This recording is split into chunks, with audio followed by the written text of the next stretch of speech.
Hi guys, welcome back po muli sa ating channel, and for today's video ay mag-vlogs po tayo tungkol po sa atin pong pupuntahan. Saan ba tayo pupunta? Maglalada Church. Kami po ay pupunta ng church. Sabado po ngayon at tayo po ay mag-i-spend ng Sabat. Karamihan po sa mga tao ngayon sa sanlibutan ay nalilimutan po yung Sabat day.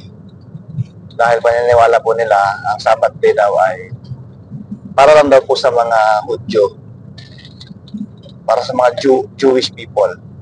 Kasi ang Sabat daw po ay nasa Ten Commandments, at ang Ten Commandments daw po ay para lamang sa mga Jewish, kasi ibinigay ng Panginoon kay Moses. Pero sa totoo lang po ay ang Sabat po ay nag-umpisa po ito sa Garden of Eden, sa creation time. 6 days po ay ginawa po ng Panginoon yung sanlibutan. At on the 7th day po ay nagpahinga po siya. Sa Genesis 2 ay sinabi niya na yung Sabado or ang kapitong araw ay ginawa po niyang banal, sinanctify niya, at kanya pong ginawang distinct para po isang halimbawa para sa atin na tayo din naman po ay magpapahinga. Doon naman po sa Marcos 2:27, pinaliwanag po ni Jesus na ang Sabat daw po ay para sa tao. So, ginawa po ang Sabat para ang tao ay makapagpahinga at makapag-reflect sa kabutihan ng Panginoon sa isang buong linggo. Ngayon po ay, bakit po ginawa ang Sabat? Kasi, alam ng Panginoon na tayo po ay magkakaroon po ng pagkakataon ng makalimot sa atin pong Panginoong Diyos. Kumasahin niyo po sa Exodus 20 verse 8, 9, 10, 11. Napakita po roon na kaya po kasama po sa kautusan yung Sabat, kasi para maalala ng tao kung sino po yung kanyang manlalalang at kung gaano makapangyarihan yung manlalalang, kasi siya ang gumawa ng langit at lupa, at para atin po siyang bigyang pansin at bigyan natin siya ng karampatang honor. Kailangan natin siya ng honor bilang creator.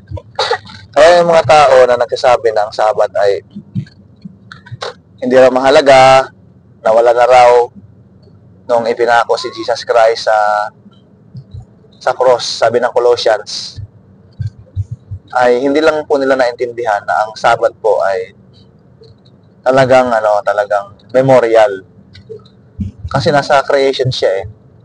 Ngayon, kung sasabihin mo na wala na po ang Sabat, ibig sabihin ang Panginoon ay nagbabago. Kasi kahit sa bagong langit at bagong lupa, sa Isaiah 66, may Sabat pa rin dun eh. At ang lahat ng mga tao ay, sa bagong langit at bagong lupa, ang lahat ng tao ay magpupulong para purihin ang Panginoon sa araw ng Sabat, which is Saturday po yun, kung atin pong susundin ang atin pong kalendaryo sa lupa.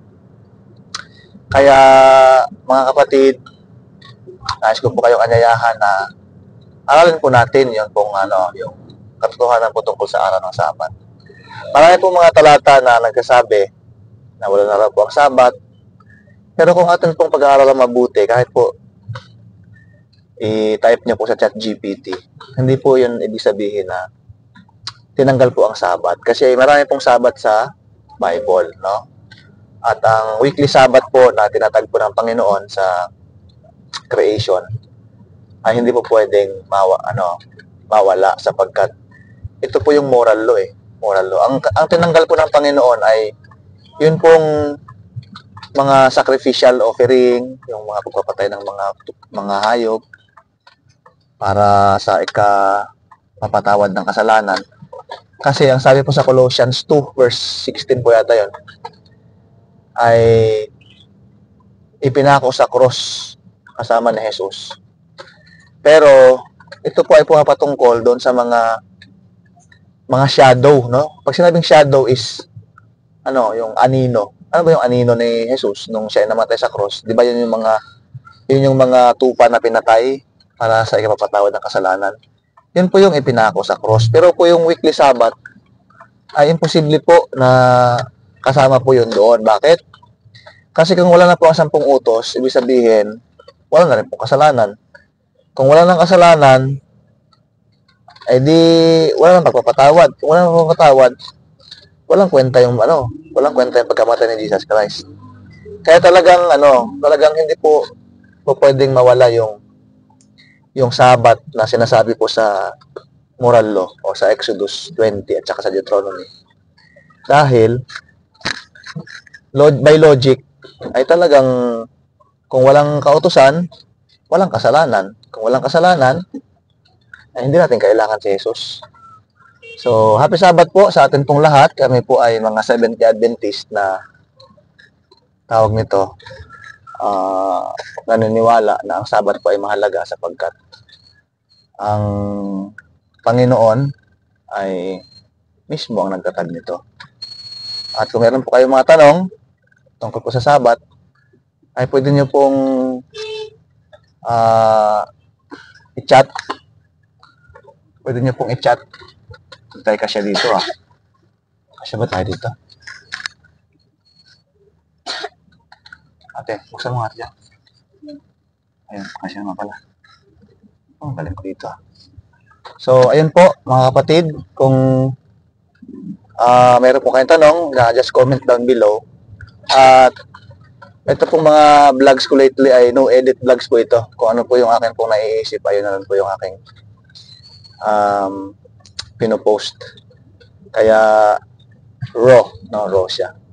So muli po ay nais ko po kayong inaanyayahan na aralin po natin po yung concept po tungkol sa Sabbath. Kasi ang lahat po ng mga tao ngayon ay busy sa trabaho, busy sa mga ginagawa at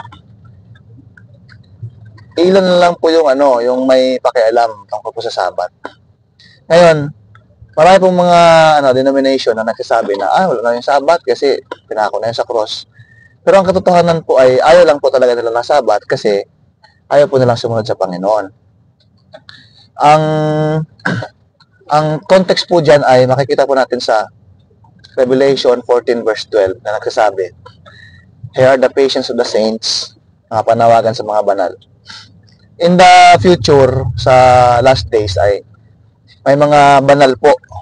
May mga banal po na mga anak ng Panginoon.